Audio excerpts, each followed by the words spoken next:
Hello everyone, this is Alex the Blue Man, and pardon the ceiling fan in the background, but my goodness, 3 years on YouTube. Technically it's 4 to 7 years, but just 3 years on this channel. So before I start literally anything else, like a new playthrough, I just want to get this out of the way and tell you all what I'm up to right now, both YouTube-wise and a little bit of mental-wise. So, let's begin. As you all notice, I have finally finished Ghost of Tsushima just last week. And short review here, it's a fantastic game. Journey-wise, character-wise, gameplay-wise, and even landscape-wise.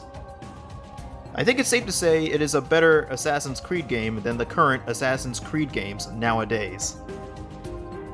There were a little bit of errors here and there, and the combat controls took a while for me to get used to, but overall, like I said, fantastic game. It was so fantastic that I actually platinumed it just after I finished playing through the main story. That's how much good this game actually is.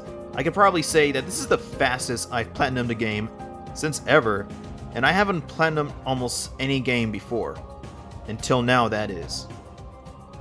Because recently, I've been doing my best to platinum some games that I have before this year ends. So far, I have done that with Spider-Man PS4, Resi 2, God of War 4, Arkham Knight, Kingdom Hearts 3, and now Ghost and Final Fantasy VII Remake, exclusively in that order.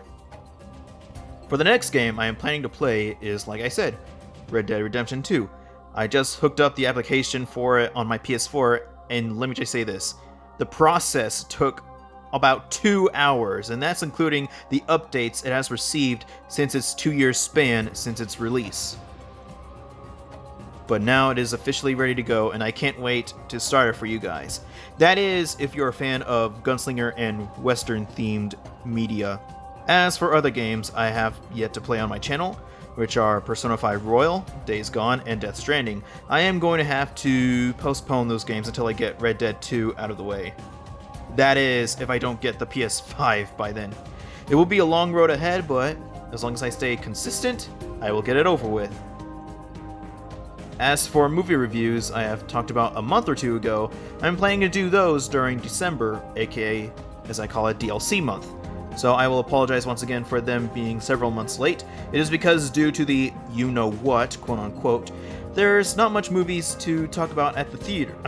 No, not talk about, but watch. That is what I meant to say. In fact, the rest of the movies that are supposed to come out this year are either being streaming service exclusives or postponed to next year, like Venom 2 and my personal anticipated one, Godzilla vs. Kong.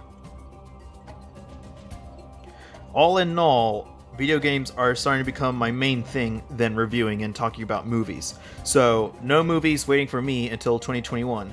But, speaking of movies, home media-wise, I've been obsessed with trying to find this older film called The Crow. And if you don't know what that movie is, it is a comic suspenseful movie from the 90s that starred the late Brandon Lee, or the son of the late legendary Bruce Lee. May they both rest in peace. But why I am obsessed with the movie lately is because I've been thinking of another crazy crossover idea, which is putting The Crow into the world of Avatar, the Nickelodeon show. I feel he could fit right in, more so in its sequel show, Legend of Korra. While I am not a big fan of that show, I still think Crow would fit into the show. Just imagine that. Moving on to a personal topic, for the past few weeks I have been mainly staying inside the house, and why you may ask? Well, it's because I lack of driving experience and license, so I have to be honest, it's starting to take a toll on me mental-wise. My family is getting some stuff ready for an occasion, which I don't know if I can explain here because it's more of a personal matter for one of my sisters. What I'm trying to do is cope with the loneliness feeling by exercising, and that's one of the only things that's keeping me sane besides my imagination tank. I think this is going to be a very short update video, but I just wanted to use this time to talk about what I feel for this time. I don't plan on prolonging this video for too long though, but one thing I can say is, sorry Persona 5 Royal, but you're going to have to wait a little longer. Again, assuming I don't get the next gen consoles by then. So I'm going to stop right here, and start off on Red Dead 2. So thank you, ladies and gentlemen, for taking this time for watching. Don't forget to like this video, and I hope you all have a great Blurific weekend.